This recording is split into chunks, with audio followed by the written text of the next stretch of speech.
So the overall goal for naming is we want to name binary compounds. So these compounds are contain two different entities. So it could be a metal and a non-metal, cation or anion, and it can be two nonmetals. And then later on, we're going to talk about how to name what are called hydrocarbons as well. So this is the main objective, metals and nonmetals. Of course, these are the ionic compounds. Two nonmetals are the covalent compounds. Again, when I say metal and nonmetal, it's understood that I also mean cation and anion. Now for ionic compounds, as I mentioned earlier, the cation is always named first, followed by the anion, and there are two types of ionic compounds. We'll briefly mention the first type, which is metals that only have one type of cation, and these are examples are things like sodium ion, aluminum ion, barium ion, chloride, or not chloride, we're talking about cations. And so these are examples of metals that only have one type of cation. And these are going to be your main group cations. So these are group 1, 2, 13, or 3A. So if it's a metal from one of these three groups, it's going to be just one type of cation. And there are some exceptions with transition metals that we'll talk about, but this is the main ones that only have one type of cation.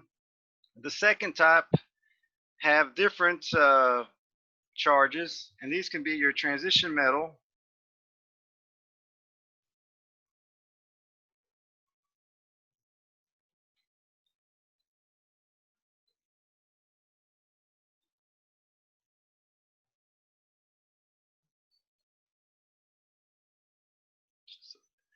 some post-transition metals, not all.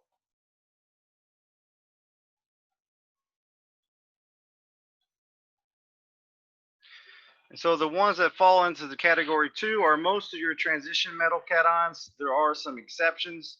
We're mainly going to stick to period 3 and some of period 4 transition metals, mostly period 3. And then we're only going to talk about two post-transition metal cations that have multiple charges, namely tin and lead. So the only difference between type 1 and type 2 is that for type 1, we don't have to include the charge, aka Roman numeral. For type 2, we do. So we're going to look at a few examples of type 1. And so here I have a periodic table. We're going to look at an example. So say we have a compound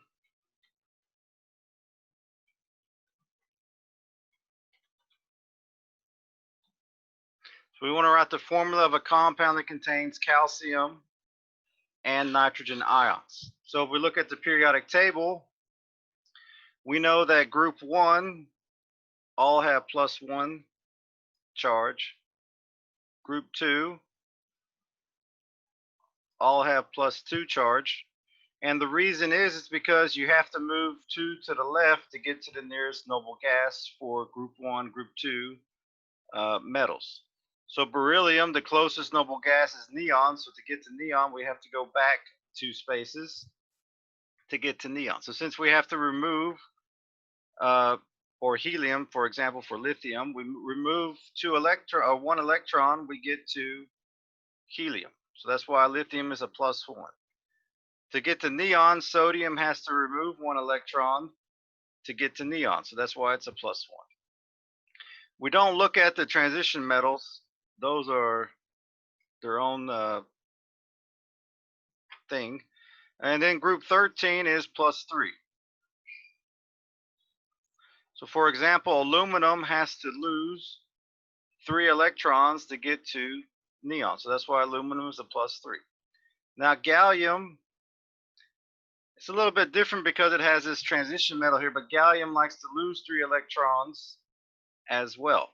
And we'll talk more about gallium and the rest below it when we get to electron configuration. But these are the main group cations here, group 1, group 2, group 3. And then for our anions, group 17 has a -1 because to get to the nearest noble gas, it has to add 1 electron. So fluorine, to get to neon, needs 1 electron, whereas oxygen needs to gain 2 electrons to get to neon.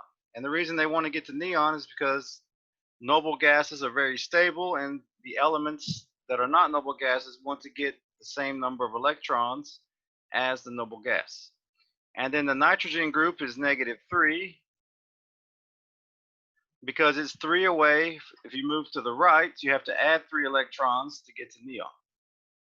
Now the carbon group, at least for carbon and maybe silicon, we don't have particular trends because carbon actually can be anywhere from +4 to -4. So it depends on what carbon is bound to. Now tin and lead we'll talk about later, but these are the charges for the monoatomic ions. So these ions only have one type of element in the formula. So now we want to compound with calcium and nitrogen ions. And again, the cation always goes first. So calcium is a +2, and nitrogen is a -3. And so what you can do is if you take the charges and crisscross them, you get the number of each type of ion that you need. The only thing you have to do is double check that the lowest common multiple between the subscripts is 1. So it'd be Ca3N2. Now for anions, if we wanted to name this, the anion is just drop the ending and replace it with IDE. So for example, Cl is chlorine,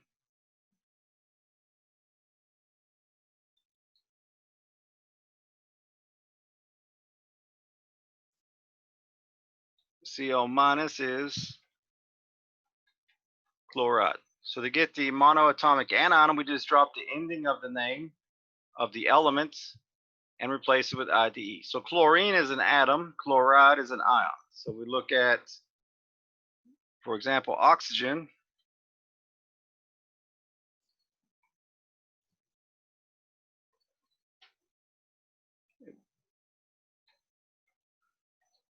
The anion would be oxide. Of course, the charges would be superscripts. It's just kind of hard to do superscripts on this.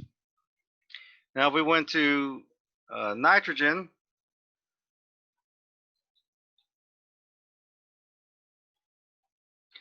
so the anion of nitrogen is N-3, and so this would be nitride. So again, the ide represents an anion.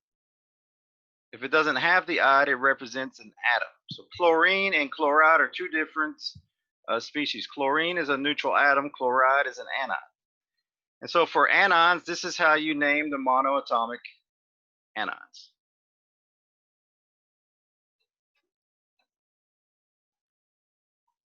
Now for cations, it's just the name of the element. So this would be calcium nitride. So it's the name of the cation followed by the name of the anion. And since calcium only has one charge, you don't have to include the charge as a Roman numeral. Look at another example.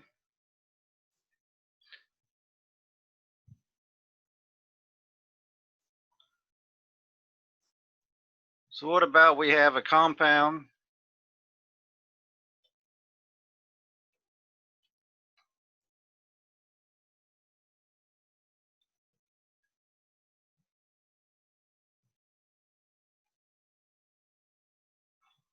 so we want to write the formula of a compound containing aluminum and selenium ions.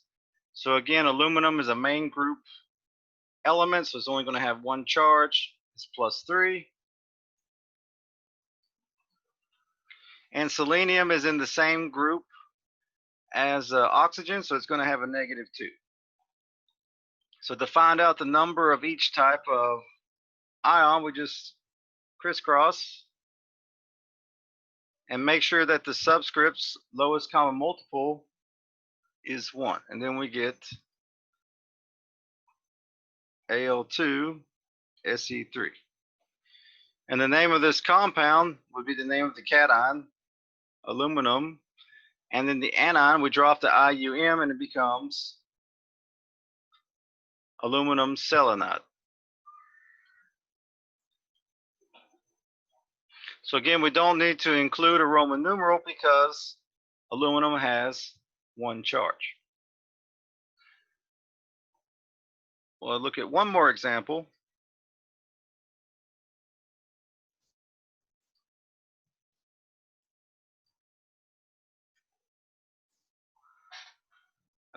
Compound.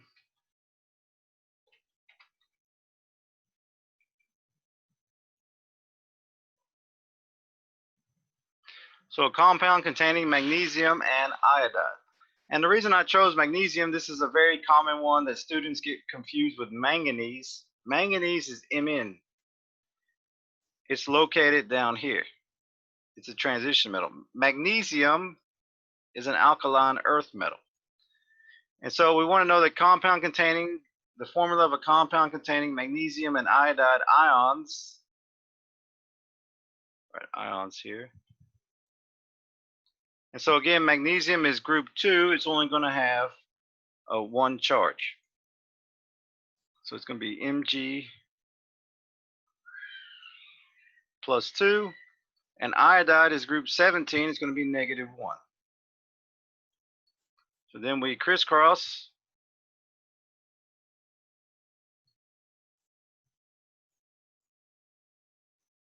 And we get the number of each.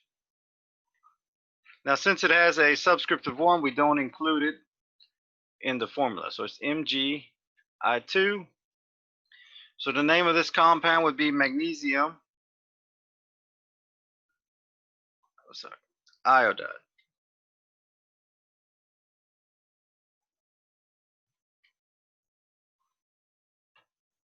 And a lot of students would put magnesium 2 iodide, but that's incorrect because magnesium only has 1 charge or oxidation number. Lastly, for this section, I want to talk about some of the transition metal cations that have 1 charge as well.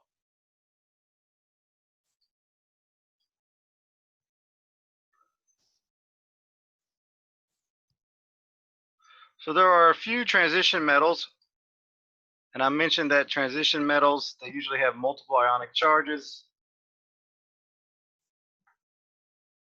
But there are a few exceptions. So these are transition metals that have only 1 ionic charge.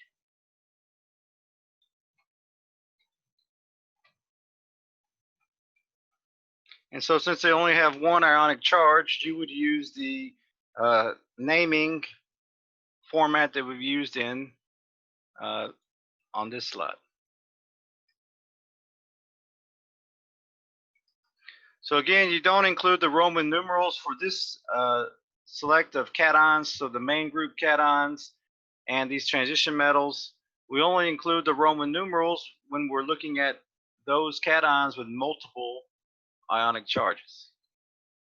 And so these are the examples of transition metals with only 1 ionic charge. Is scandium 3+, zinc 2+, cadmium 2+, and silver+. If it's not one of these transition metals, it's going to have multiple ionic charges. So whenever you see scandium 3+, zinc 2+, cadmium 2+, and silver+, you wouldn't include a Roman numeral because these just have 1 ionic charge.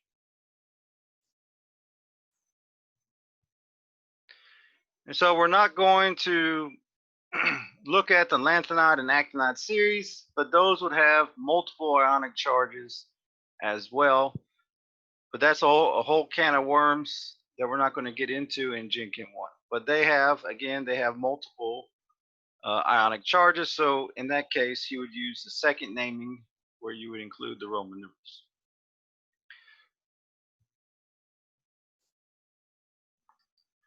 So just to give you an example of using, so again, your group 1, group 2, group 3, or 13 only have one ionic charge, and these transition metals that I listed up here. If it's one of those, we do not include anything about Roman numerals. We just write the cation and anion name. So for example, if we want to write the compound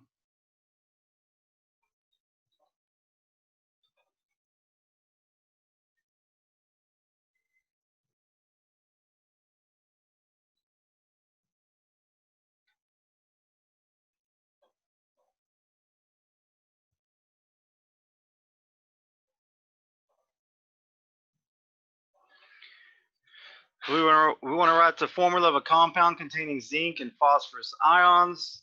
Well, you'll need to know that zinc is 2+, phosphorus is group 15, is going to be -3.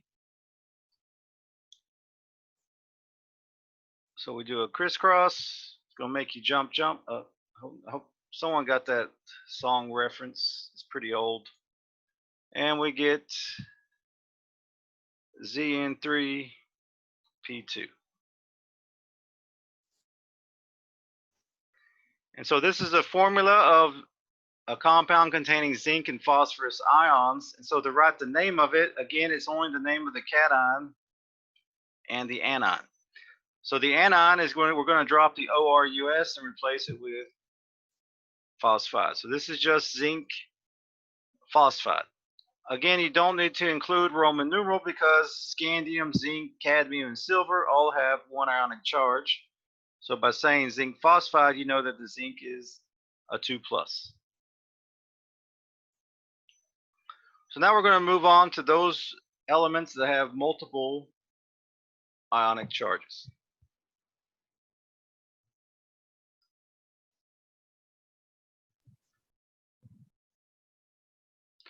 And so here's just a kind of an excerpt to give you some examples of transition metals with multiple ionic charges. Now, some of these, it just shows the main or the common charge. So for example, for chromium, commonly is +3, but it can be +2, +3, +4, maybe +6. Manganese, the common one is +2, but it can be +3, +4, +5, +7. So a lot of these transition metals have multiple ionic charges. Iron, for example, is +2, +3. Cobalt commonly is +2, but there's also cobalt +3. Copper +1, +2. And again, I don't think the page number is correct, but it is table 2.17, has a lot of the common ionic charges for the transition metals and post-transition metals. So again, zinc, cadmium, silver, and scandium, which is over here, all have one ionic charge. The rest of the transition metals, at least in Gen Chem 1, we're going to assume that they have multiple ionic charges. So again, the ones I circle in red only have one. The rest the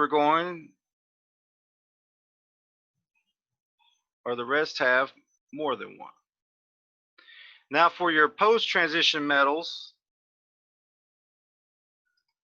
tin and lead have multiple ionic charges. It's just that tin 2+ and lead 2+ are the common ionic charges. So for example, chromium commonly +2, +3, but it can go all the way up to +6. Tin and lead are both +2 and +4. And you may ask, well, how am I supposed to remember all of these ionic charges for transition metals? And my answer to that is, if you know the monoatomic anion charges, then you can deduce the charge of the transition metal. So if you know that oxygen is -2, and you have a formula of CrO, then you know the chromium has to be a +2. So you just need to know that the ones I've boxed in red only have one ionic charge. All other transition metals would have multiple ionic charges. So again, it's very important that you remember the main group ions. Aluminum is in group 3. It only has one ionic charge, aluminum +3. So group 3 only has +3. Group 2 is only +2.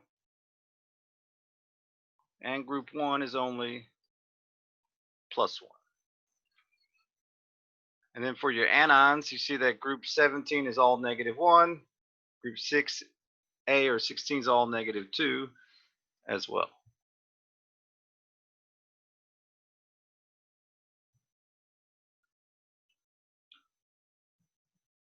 So we'll look at that in just a second. So how do we know what charge the transition metal is when we're naming? We're going to take a look at some of those examples in just a moment.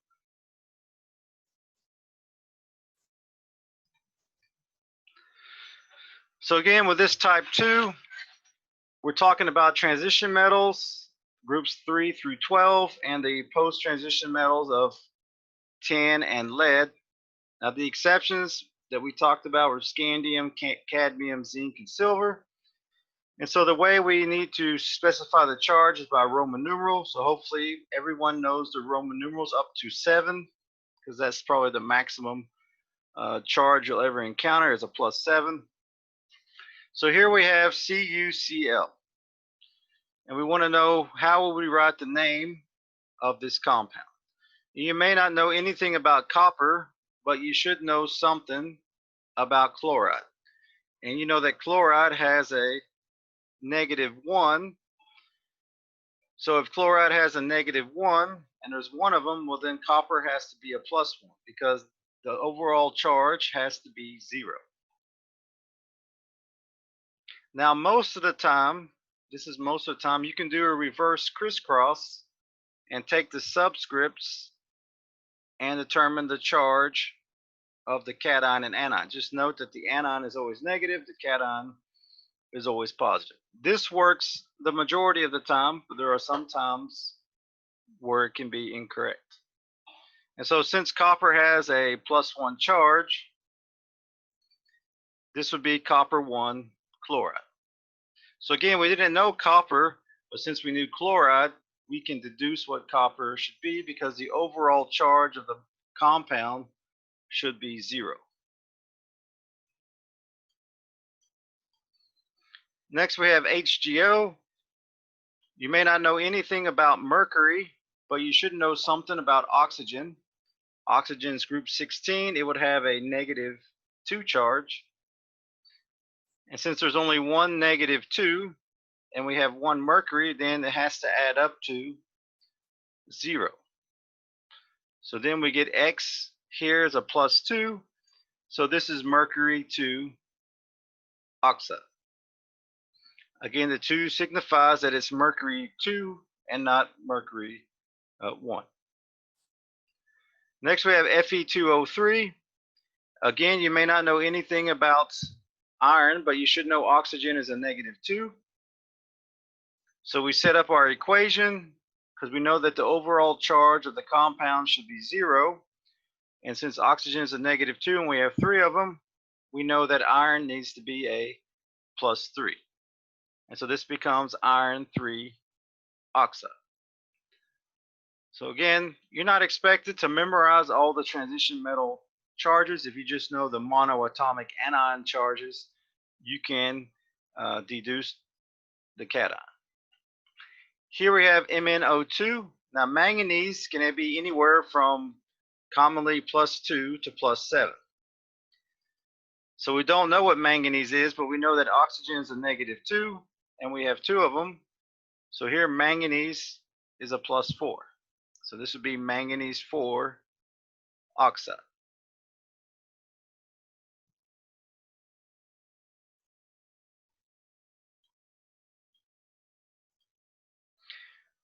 Next we have PbCl4. You may not know anything about lead, but you know chloride has a -1.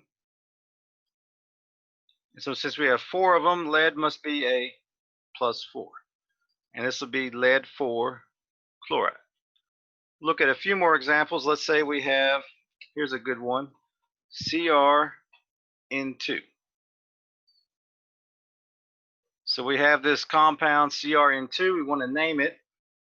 So what we have is we have 1 chromium. We don't know its charge. Plus 2 nitrides, and nitride is a -3.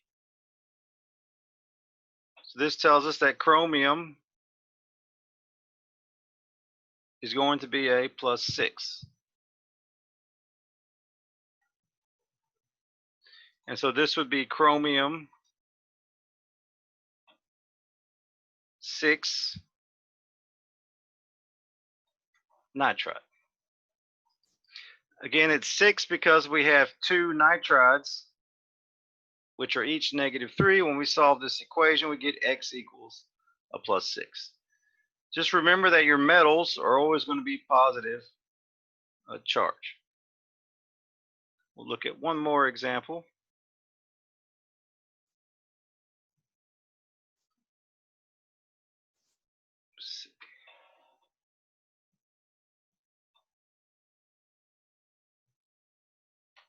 So we have COP. So again, you may not know anything about cobalt. So we have 1 cobalt, we don't know its charge, plus 1 phosphide, which is -3. Again, this has to equal 0. We get X equals +3. So the name of this would be cobalt 3 phosphide. So for these transition metals and post-transition metals of lead and tin, you have to include the Roman numeral. Now for some of these transition metals, they only have 2 different ionic charges. We call it a high charge and a low charge. And so for those, for example, copper, iron, lead, and even mercury, we have a alternate naming format. So again, this is the optional naming for those cations. We saw in 2.4 that have 2 ionic charges. So these are things like, for example, iron, cobalt, nickel, copper, gold, tin, lead, trying to think, and mercury. These are some examples of those cations that only have 2 ionic charges. We call them a high charge and a low charge. So if it's a high charge, what we do at the ending of the cation is we use the suffix "ic," and that replaces the Roman numeral. If it's a low charge, we put OUS at the ending of the cation. Now note that some of these we may use their Latin name when doing this alternate or optional naming for those metals. So previously we talked about copper 1 chloride. So copper can be a +1 or a +2. So we were going to name it based on this alternate naming system. Since copper is +1, this becomes cuprous chloride. So when you want to write copper using the optional naming rules, you got to use its Latin name cuprum, and you get cuprous chloride. So again, the OUS represents that it's a +1. Next we go to mercury. We have mercury 2 oxide. So with mercury they don't use its Latin name, they use just mercury. So this would become, since mercury is a +2, +2 is the higher charge, this becomes mercuric oxide. And so again, the ic represents that it's the +2 charge. iron 3 oxide. Again, 3 plus is the higher charge of iron, so this becomes ferric oxide. So you would use the Latin name for iron, ferrum. Next we have lead 4 chloride. Again, plus 4 is the higher charge for lead, and so this would be plumbic chloride, not oxide, chloride. So again, you use the Latin name for lead, which is plumbum.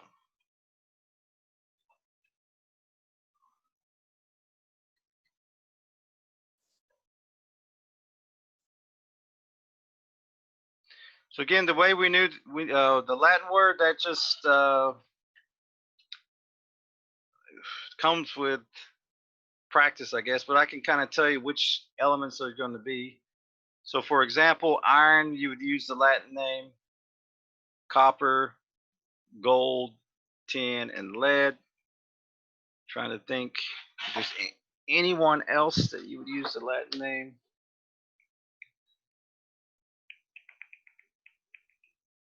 I think those are the only ones that at least we cover in Gen Chem 1 that use the Latin name. So it's going to be iron, copper, gold, tin, lead. Yes, I think those are the only ones. So the ones I underline in purple are the ones that you use the Latin name for. Then we have cobalt 2 sulfide. So with cobalt 2 sulfide, the plus 2 is the lower charge. So this becomes cobaltous sulfide. Again, the OUS represents the that is the plus 2 charge. So again, this naming scheme is only for those transition metals that have a high and a low charge. So something like manganese or chromium would not fall into this category. Or even vanadium, they wouldn't because they have multiple ionic charges.